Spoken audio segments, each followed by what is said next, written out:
If you want to be success in your life, then do the 3 words.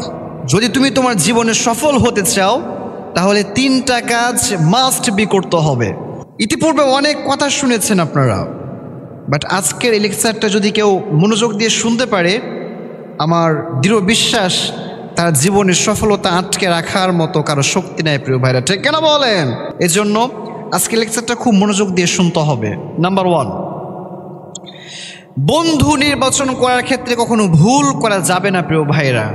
মাথায় রাখতে হবে, যারা সুযোগ পেলেই দুর্বল পয়েন্টে আঘাত করে আর যাই হোক, তারা কখনো প্রকৃত বন্ধু হতে পারে না প্রিয় ভাইরা, ঠিক না বলেন?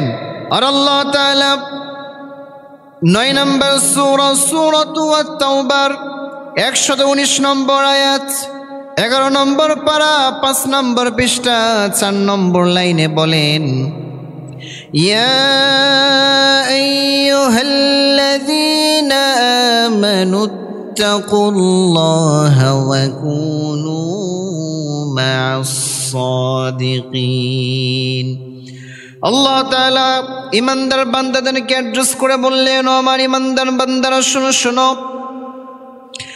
1 নম্বরে তোমরা আল্লাহ তাআলাকে ভয় করার মতো ভয় করো।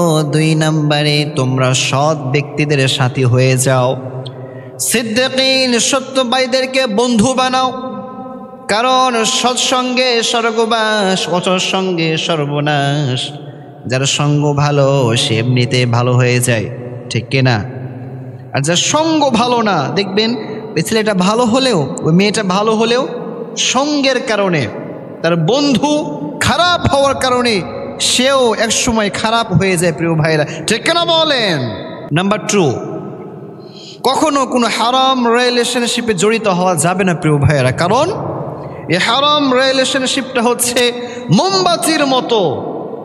মোমবাতি দেখবেন একটা সময় অন্ধকারকে দূর করে দেয়, আলো নিয়ে আসে, বাট কিছুক্ষণ পর দেখা যায় যে ওই আলোটা নিঃশেষ হয়ে যায়, মোমবাতি গলেও নিঃশেষ হয়ে যায়, আবার আগের মতো কালো ঘুটঘুটে অন্ধকার নেমে আসে। ঠিক সেম ওয়েতে কোনো একজন যুবক অথবা কোনো একজন যুবতী যখন এই হারাম রিলেশনশিপে জড়িত হয়, তখন দেখবেন এর সূচনাটা অনেক বেশি ভালো লাগে, শুধু মন চায় একটু টেক্সট করি না, একটু মেসেজ দেই না, একটু সকালবেলায় মেসেজ, দুপুরবেলায় মেসেজ, রাত্রিবেলায় মেসেজ, শুধু মেসেজ আর মেসেজ, মেসেজ আর মেসেজ। বাট এটার শেষ পরিণামটা এমন হয় যে আস্তে আস্তে তাদের এই সুখটা নিঃশেষ হয়ে যায়, ওই যুবক যুবতীদের জীবনটাও ওই অন্ধকারাচ্ছন্ন কালো ঘুটঘুটে হয়ে নেমে আসে প্রিয় ভাইয়েরা, ঠিক না বলেন? এর জন্য কখনো হারাম সম্পর্কে লিপ্ত হওয়া যাবে না।